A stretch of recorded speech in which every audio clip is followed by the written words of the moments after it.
안녕하세요. 여러분의 건강한 삶을 응원하는 지혜감 채널 의사 박지훈입니다.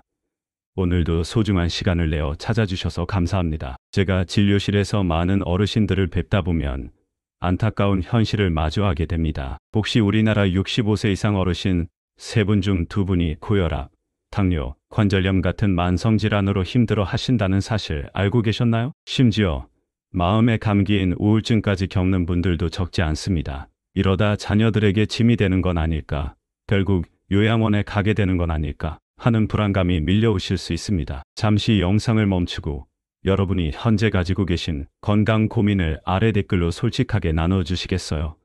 여러분의 이야기가 다른 분들께도 위로와 공감이 될 수 있습니다. 그리고 이야기를 계속 듣기 전에 구독과 좋아요도 잊지 말고 눌러주시면 감사하겠습니다. 무료로 건강 지혜를 얻어가실 수 있으니까요. 저 역시 의사로서 오랫동안 건강에 대해 고민하고 연구해 왔습니다. 그리고 많은 분들이 건강 상식이라고 믿고 있는 것들 중에 오히려 건강을 해치는 경우가 있다는 사실을 발견하게 되었습니다. 예를 들어 등산이 건강의 최고라고 흔히들 말씀하시죠. 과연 그럴까요? 제가 수십 년간 환자들을 돌보고 건강 관련 연구들을 깊이 파고들면서 깨달은 진짜 건강 비결은 놀랍게도 우리가 흔히 아는 상식과는 다른 면이 많았습니다. 특히 중장년 이후의 건강관리는 젊을 때와는 달라야 한다는 것을 절감했습니다. 오늘 저는 제가 의사로서 오랜 경험과 연구를 통해 알게 된, 어쩌면 여러분이 잘못 알고 계셨을지도 모르는 건강관리법과 나이가 들어도 활기차고 건강하게 살 수 있는 진정한 비결을 여러분과 나누고 싶습니다. 이 이야기가 끝날 즈음 여러분은 나이가 들어도 얼마든지 건강하고 행복하게 살 수 있다는 새로운 희망을 발견하시게 될 겁니다. 더 이상 자녀들에게 짐이 될까 걱정하거나 요양원에 대한 막연한 두려움, 외롭고 우울한 노년에 대한 불안감에 시달리지 않으셔도 됩니다. 제가 찾아낸 방법들은 너무나 단순해서 누구나 오늘 당장 시작할 수 있습니다. 특별한 비용이나 많은 시간이 필요한 것도 아닙니다. 하지만 그 효과는 여러분의 상상을 초월할 수 있습니다. 지금부터 제 이야기에 귀 기울여 주십시오. 어쩌면 오늘이 여러분의 남은 인생이 건강하게 바뀌는 중요한 전환점이 될지도 모릅니다. 여러분, 혹시 주말마다 시간을 내어 등산이나 격렬한 운동을 하는 것이 건강 유지의 왕도라고 생각하시나요? 저 역시 오랫동안 많은 분들이 그렇게 믿고 실천하는 것을 보아왔습니다. 환자분들께도 주말에 산에 다녀오시면 몸이 개운해지실 겁니다 라고 권하기도 했죠. 하지만 의사로서 수많은 환자 사례와 연구 결과를 접하면서 저는 이 방식에 의문을 갖게 되었습니다. 한번 곰곰이 생각해 보시죠. 일주일 내내 주로 앉아서 생활하다가 주말에 갑자기 몇 시간씩 가파른 산을 오르거나 격렬한 운동을 하는 것, 이것이 과연 우리 몸, 특히 나이가 들어가는 우리 몸에 정말 좋은 일일까요? 우리 몸은 기계가 아닙니다. 평소 사용하지 않던 근육과 관절, 심장에 갑자기 큰 부담을 주는 것은 오히려 부상이나 심혈관 질환의 위험을 높일 수 있습니다. 제가 진료했던 환자분들 중에도 주말 등산 후 무릎 통증이나 허리 통증을 호소하시는 분들이 적지 않았고, 심지어 무리한 운동 후 심장 이상 신호가 와서 병원을 찾으시는 경우도 있었습니다. 이런 경험들을 통해 저는 건강에 대한 기존의 접근 방식을 근본적으로 재검토하기 시작했습니다. 전 세계적으로 건강하게 오래 사는 장수마을 사람들의 생활 습관을 연구하고 노화와 건강에 대한 최신 의학 논문들을 깊이 파고들었습니다. 그리고 마침내 중요한 사실을 깨달았습니다. 진정한 건강의 비결은 등산이나 마라톤처럼 특별하고 힘든 활동에 있는 것이 아니었습니다. 오히려 매일 반복되는 일상 속의 작은 습관들에 숨겨져 있었습니다. 특별한 이벤트가 아니라 매일의 꾸준함이 건강한 100세 시대를 여는 열쇠였던 것입니다. 지금부터 여러분께 들려드릴 이야기는 바로 그 일상 속 작은 습관들에 대한 것입니다. 제가 수많은 연구와 임상 경험을 통해 확인한 놀랍도록 간단하지만 강력한 건강 비결입니다. 이 방법들을 통해 많은 분들이 건강을 되찾고 활기찬 노년을 보내고 계십니다. 저는 오랜 연구와 환자들의 사례를 분석하며 한 가지 중요한 결론에 도달했습니다. 바로 건강은 일상 속에 있다는 것입니다. 특별한 날에 하는 대단한 활동이 아니라 매일매일 조금씩 실천하는 소박한 습관들이 모여 건강한 몸과 마음을 만듭니다. 제가 관찰하고 연구한 바에 따르면 건강하게 장수하시는 분들의 생활에는 몇 가지 공통점이 있었습니다. 이탈리아나 일본 오키나와의 장수마을 어르신들은 격렬한 운동을 즐기지 않았습니다. 대신 하루 종일 텃밭을 가꾸거나 집안일을 하고 이웃과 만나 이야기하며 가볍게 산책하는 등 끊임없이 조금씩 움직이는 생활을 하셨습니다. 또한 심장질환이나 다른 만성질환을 앓았던 분들이 성공적으로 회복하는 과정에서도 비슷한 패턴이 발견되었습니다. 값비싼 운동기구가 갖춰진 곳보다 오히려 일상활동을 중심으로 한 재활 프로그램이나 요양시설에서 회복률이 더 높은 경우가 많았습니다. 이런 사실들을 바탕으로 저는 일상 속 활동의 중요성에 주목했습니다. 그리고 어떤 활동이 우리 몸, 특히 노년기 몸에 가장 안전하고 효과적인지 직접 데이터를 분석하고 연구했습니다. 예를 들어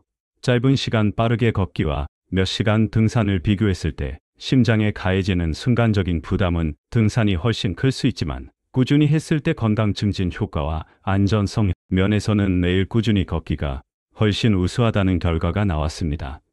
계단 오르기 3분과 30분 달리기를 비교해도 마찬가지였습니다. 짧지만 규칙적인 활동이 우리 몸의 혈압과 혈당을 안정시키는 데 더 효과적이었습니다. 특히 중요한 것은 시간 분배였습니다. 하루에 한 번 몰아서 1시간 운동하는 것보다 하루 동안 틈틈이 5분씩 여러 번 움직이는 것이 신체 리듬 유지와 만성질환 예방에 훨씬 더 도움이 된다는 것을 알게 되었습니다.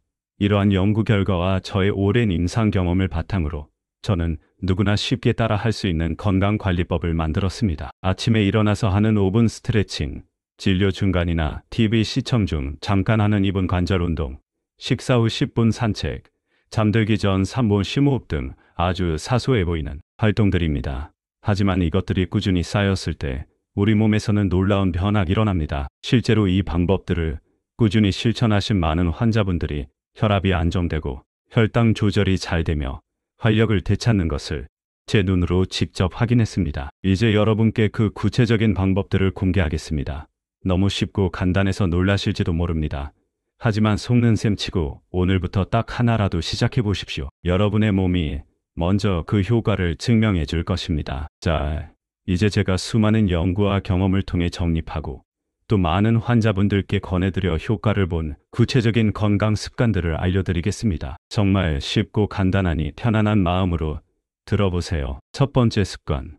아침에 일어나면 미지근한 물 한 잔 마시기. 눈을 뜨자마자 벌컥 찬물부터 마시는 분들이 계신데 이는 밤새 쉬고 있던 위장을 놀라게 할 수 있습니다. 너무 뜨거운 물도 식도에 부담을 줄 수 있고요. 우리 체온과 비슷한 온도의 미지근한 물 한 잔은 잠들어 있던 우리 몸을 부드럽게 깨우고 위장의 연동 운동을 도와 배변 활동에도 도움을 줍니다. 밤새 쌓인 노폐물을 배출하는 데도 효과적이죠. 정말 간단하지만 매일 아침 이 습관 하나만으로도 하루의 시작이 달라지는 것을 느끼실 수 있을 겁니다. 두 번째 습관. 하루 15분. 천천히 하는 맨손 체조 격렬한 운동이 아닙니다. 처음부터 15분을 채울 필요도 없습니다. 딱 3분, 5분부터 시작하세요. 중요한 것은 천천히, 그리고 통증이 느껴지지 않는 범위까지만 하는 것입니다. 목 좌우로 천천히 5회씩 돌려줍니다. 뻐근함이 풀리는 느낌에 집중하세요. 어깨 앞으로 5회, 뒤로 5회 부드럽게 돌려줍니다. 팔 위로 쭉 뻗어 기지개를 켜듯 3초간 유지하고 숨을 내쉬며 천천히 내립니다. 3회 반복. 허리, 양손으로 허리를 잡고 무리하지 않는 범위에서 천천히 앞뒤로 굽혔다 펴니다. 각 5회씩 무릎, 의자를 잡고 하셔도 좋습니다. 천천히 앉았다 일어났다를 5회 10회 반복합니다. 이것만으로도 온몸의 관절과 근육을 부드럽게 풀어주고 혈액순환을 돕는 훌륭한 준비 운동이 됩니다. 익숙해지면 조금씩 횟수나 시간을 늘려가시면 됩니다. 세 번째 습관. 생활 속 틈새 운동 활용하기. 하루 중 잠깐씩이라도 몸을 움직이는 것이 중요합니다. 저는 진료 중간 환자가 바뀌는 1, 2분 사이에 일어나 제자리 걸음을 하거나 목 어깨를 스트레칭합니다. 여러분도 TV 광고 시간, 전화 통화 중 양치질하는 시간 등을 활용해 보세요. 설거지하면서 발 뒤꿈치를 들었다 내렸다 하는 것도 좋고 앉아있다가 30분에 한 번씩 일어나서 기지개를 켜는 것만으로도 큰 도움이 됩니다. 점심 식사 후에는 5분이든 10분이든 가볍게 산책하는 습관을 들이면 소화에도 좋고 오후의 활력도 높여줍니다. 네 번째 습관. 엘리베이터 대신 계단 이용하기. 무리하지 않게 계단 오르기는 짧은 시간에 하체 근력을 강화하고 심폐기능을 향상시키는 아주 좋은 운동입니다. 하지만 여기서도 중요한 원칙은 무리하지 않는 것입니다. 처음에는 한층이라도 계단을 이용해보고 힘들면 쉬었다 가세요. 절대 서두르거나 다른 사람과 경쟁하듯 오르지 마세요. 내려갈 때는 무릎에 부담이 될 수 있으니 엘리베이터를 이용하는 것도 좋습니다. 다섯 번째 습관. 꼭꼭 씹어 천천히 식사하기. 건강한 식사는 무엇을 먹느냐도 중요하지만 어떻게 먹느냐는 더 중요할 수 있습니다. 한 입에 20번째 이상 꼭꼭 씹어 드셔보세요. 음식의 맛을 제대로 느낄 수 있을 뿐 아니라 침 분비가 활발해져 소화를 돕고 뇌의 포만 중추를 자극해 과식을 막아줍니다. 식사 중에는 TV나 스마트폰을 잠시 멀리하고 음식에 집중하며 중간중간 물을 조금씩 마셔주는 것도 좋습니다. 여섯 번째 습관. 잠들기 전 정리 루틴 갖기. 저녁 9시나 10시 정해진 시간이 되면 TV나 스마트폰 등 전자기기 사용을 멈추고 편안한 잠자리를 준비하는 시간을 가져보세요. 침대에 누워 가벼운 복식 호흡을 하거나 오늘 하루 감사했던 일들을 떠올리는 명상의 시간을 갖는 것도 좋습니다. 하루 동안 쌓인 스트레스를 풀고 숙면을 유도하여 다음 날을 상쾌하게 시작하는 데 큰 도움이 됩니다. 어떠신가요? 정말 특별할 것 없죠? 하지만 이 소박한 습관들이 24년간 저의 건강을 지켜주었고 제가 만난 수많은 환자분들의 삶을 긍정적으로 바꾸는 것을 목격했습니다. 80세가 넘어 암말기 판정을 받고도 건강을 되찾으신 분, 오랜 우울증을 극복하고 새로운 삶을 시작하신 분, 지긋지긋한 당뇨에서 해방되신 분들의 이야기는 결코 남의 이야기가 아닙니다. 여러분도 충분히 하실 수 있습니다. 나이는 숫자에 불과합니다.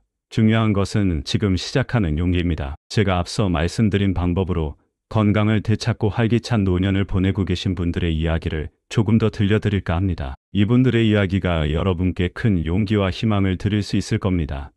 먼저 81세에 대장암 말기 판정을 받고 저를 찾아오셨던 한 어르신이 계셨습니다. 다른 병원에서는 이미 손쓸 수 없다는 이야기까지 들으셨지만 삶에 대한 의지가 무척 강하셨죠. 손주 녀석 대학 들어가는 것까지만이라도 보고 싶다는 말씀에 저도 마음이 뭉클했습니다. 저는 그분께 제가 실천하고 있는 아주 작은 습관들을 딱 5분만이라도 매일 해보시라고 권했습니다. 처음에는 이런다고 뭐가 달라지겠냐며 반신반의하셨지만 지푸라기라도 잡는 심정으로 시작하셨습니다. 매일 아침 미지근한 물 한 잔, 식사 때마다 꼭꼭 씹어 먹기, 하루 5분 맨손 체조, 잠들기 전 감사 일기 쓰기, 정말 이것뿐이었습니다. 그런데 놀라운 변화가 시작되었습니다.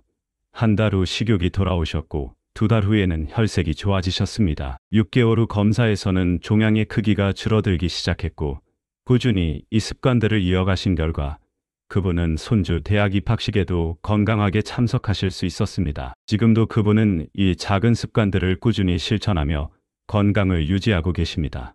또 다른 분은 78세의 할머니셨는데 10년 넘게 우울증과 불면증으로 고생하셨습니다. 사는 게 아무 의미 없다며 늘 무기력하게 지내셨죠. 저는 그분께 아침 루틴을 만들어 드렸습니다. 5시 30분에 일어나 미지근한 물 마시기, 창가에서 10분 스트레칭하기, 작은 화분에 물 주기. 처음 며칠은 힘들어 하셨지만 꾸준히 실천하시면서 서서히 변화가 나타났습니다. 요즘은 잠도 잘 자고 아침에 공원 산책하는 게 즐겁다며 환하게 웃으시던 모습이 잊히지 않습니다. 이웃과 함께 웃으며 걷다 보니 우울했던 마음도 사라지고 손주들과도 더 활기차게 놀아주신다고 합니다. 83세의 중증 당뇨로 인슐린 주사를 맞으셔야 했던 어르신도 기억납니다. 엄격한 식사 제한 때문에 먹는 즐거움을 잃어버리셨다고 했죠. 저는 그분께 식사 습관의 작은 변화를 제안했습니다. 한 입 크기를 작게, 20번째 이상 씹기, 식사 중 물 마시기, 채소 먼저 먹기, 식사에 집중하기. 처음에는 어색해 하셨지만 꾸준히 실천하신 결과 혈당 조절이 훨씬 수월해졌고 지금은 인슐린 없이도 건강하게 식사를 즐기십니다. 이제는 손주들이랑 같이 떡볶이도 만들어 먹는다며 기뻐하셨죠. 이분들의 공통점은 무엇일까요? 대단한 운동이나 비싼 영양제를 드신 것이 아닙니다. 그저 일상 속 작은 습관들을 꾸준히 실천했을 뿐입니다. 여러분, 정말 중요한 것은 지속성입니다. 아무리 좋은 방법이라도 꾸준히 하지 않으면 효과를 보기 어렵습니다. 그렇다면 어떻게 이 작은 습관들을 꾸준히 이어갈 수 있을까요? 제가 40년 넘게 환자들을 만나며 깨달은 비결은 절대 무리하지 않는다는 것입니다. 많은 분들이 새해나 건강검진 후에 큰 목표를 세웁니다. 매일 1시간 운동, 오늘부터 저녁 금식. 하지만 이런 급격한 변화는 대부분 작심삼일로 끝나기 마련입니다. 우리 몸과 마음은 그렇게 급격한 변화를 따라가기 어렵기 때문입니다. 건강관리는 단거리 경주가 아니라 평생 가야 하는 마라톤과 같습니다. 그래서 저는 항상 아주 작게 시작하라고 말씀드립니다. 이번 주 목표는 매일 아침 물 한 잔 마시기 딱 하나. 이것이 완전히 습관이 되면 보통 2, 3주 걸립니다. 다음 주에는 3분 스트레칭을 추가하는 식입니다. 너무 쉽다고 느껴질 정도로 시작해야 합니다. 그래야 지치지 않고 계속할 수 있습니다. 혹시 하루 이틀 빼먹었다고 자책하지 마세요. 괜찮습니다. 중요한 것은 다시 시작하는 것입니다. 완벽하지 않아도 좋습니다. 꾸준함이 완벽함보다 훨씬 중요합니다. 그리고 작은 성공 하나하나를 스스로 칭찬해 주세요. 오늘도 물 마시기 성공했네. 이번 주에는 3일이나 계단을 이용했어. 이런 작은 칭찬들이 모여 지속할 수 있는 큰 힘이 됩니다. 냉장고 문이나 달력에 목표를 적어두고 매일 실천 여부를 체크하는 것도 좋은 방법입니다. 80대 할머니께서 냉장고에 건강 첫걸음, 물 한 잔이라고 써붙이시고 하나씩 습관이 늘어날 때마다 포스트잇을 추가하여 냉장고를 승리의 기록으로 가득 채우셨던 이야기는 저에게도 큰 감동을 주었습니다. 여러분도 오늘 당장 시작하실 수 있습니다. 가장 쉬운 것 하나부터 시작해 보세요. 쉬워야 지속할 수 있고 지속해야 변화가 일어납니다. 이제 마지막으로 이 모든 습관을 지속하게 만드는 가장 근본적인 힘, 바로 마음가짐에 대해 이야기하며 오늘 이야기를 마무리하려 합니다. 제가 의사로서 수십 년간 관찰한 바에 따르면 똑같은 질병과 상황에서도 회복 속도와 결과가 달라지는 가장 큰 이유 중 하나는 바로 환자 본인의 마음가짐이었습니다. 나는 분명 좋아질 수 있다. 오늘보다 내일은 더 건강해질 것이다. 와 같이 긍정적인 믿음을 가진 분들은 실제로 면역 체계가 더 활성화되고 스트레스 호르몬 수치가 낮아지며 회복 속도가 빨라지는 경향을 보였습니다. 이는 단순히 기분 탓이 아니라 최근 의학 연구들을 통해 과학적으로도 증명되고 있는 사실입니다. 긍정적인 마음은 우리 몸의 자연 치유력을 깨우는 강력한 스위치와 같습니다. 저 역시 67세라는 비교적 젊은 나이에 의사로서 건강에 대해 자부했지만 예상치 못한 건강상의 어려움을 겪으며 큰 좌절을 경험했습니다. 그때 저를 다시 일으켜 세운 것은 이 또한 새로운 시작이 될 수 있다는 마음가짐이었습니다. 병상에 누워있는 시간조차 배움의 기회로 삼았고 재활하는 매 순간 움직일 수 있음에 감사하다고 되뇌었습니다. 매일 아침 거울을 보며 오늘도 나는 더 건강해지고 있다고 스스로에게 말해주었죠. 처음에는 어색했지만 반복하다 보니 정말 그렇게 믿게 되었고 신기하게도 몸도 그 믿음을 따라주었습니다. 특히 나이가 들수록 우리는 이제 와서 뭘, 내 나이에 무슨이라는 생각에 사로잡히기 쉽습니다. 새로운 도전을 두려워하게 되죠. 하지만 이것이야말로 우리의 몸과 마음을 늙게 만드는 가장 위험한 생각입니다. 배움에는 나이가 없습니다. 80세에 스마트폰을 배우고 90세에 외국어를 시작하는 분들도 계십니다. 새로운 것을 배우는 과정에서 느끼는 설렘, 작은 성취감이야말로 우리 뇌를 젊게 유지하고 삶의 활력을 불어넣는 최고의 보약입니다. 실제로 새로운 지적 활동은 치매 예방에도 큰 도움이 된다는 연구 결과가 많습니다. 더 놀라운 것은 이런 긍정적인 마음과 도전하는 자세가 주변 사람들에게도 좋은 영향을 미친다는 사실입니다. 긍정적인 에너지를 가진 분이 옆에 있으면 나도 모르게 힘을 얻고 기분이 좋아지는 경험 다들 있으시죠? 이것이 바로 마음의 힘입니다. 자, 이제 오늘 배운 내용을 마음에 새기며 함께 실천해 봅시다. 첫째, 건강은 특별한 곳이 아닌 일상 속 작은 습관에 있다는 것을 기억하십시오. 둘째, 시작은 아주 작게 내가 할 수 있는 가장 쉬운 것부터 하십시오. 셋째, 완벽함보다는 꾸준함이 중요합니다. 하루 이틀 걸러도 괜찮으니 다시 시작하십시오. 넷째, 나는 날마다 더 건강해지고 있다는 긍정적인 마음가짐을 가지십시오. 그리고 새로운 배움을 두려워하지 마십시오. 오늘부터 여러분은 어떤 작은 습관을 시작해 보시겠습니까? 아침에 미지근한 물 한 잔, 아니면 식사 때 10번째 더 씹기, 혹은 잠들기 전 3분 스트레칭. 아래 댓글로 여러분의 작은 결심을 남겨주세요. 글로 적는 행위만으로도 실천 의지가 훨씬 강해진다고 합니다. 여러분의 건강한 삶을 위한 도전에 제가 항상 함께하며 응원하겠습니다. 오늘 제 이야기가 여러분께 작은 희망과 용기를 드릴 바랍니다. 영상이 도움이 되셨다면 구독과 좋아요를 꼭 눌러주세요. 여러분의 클릭 한 번이 더 많은 분들께 건강 정보를 전하는 데 큰 힘이 됩니다. 알림 설정까지 해두시면 앞으로 올라올 유익한 영상들을 놓치지 않고 받아보실 수 있습니다. 궁금한 점이나 나누고 싶은 이야기가 있다면 언제든 댓글로 남겨주세요. 여러분의 건강하고 행복한 삶을 위해 저 박지훈이 항상 귀 기울이겠습니다. 건강한 하루 보내십시오. 감사합니다. 여러분의 건강 길잡이 의사 박지훈 올림.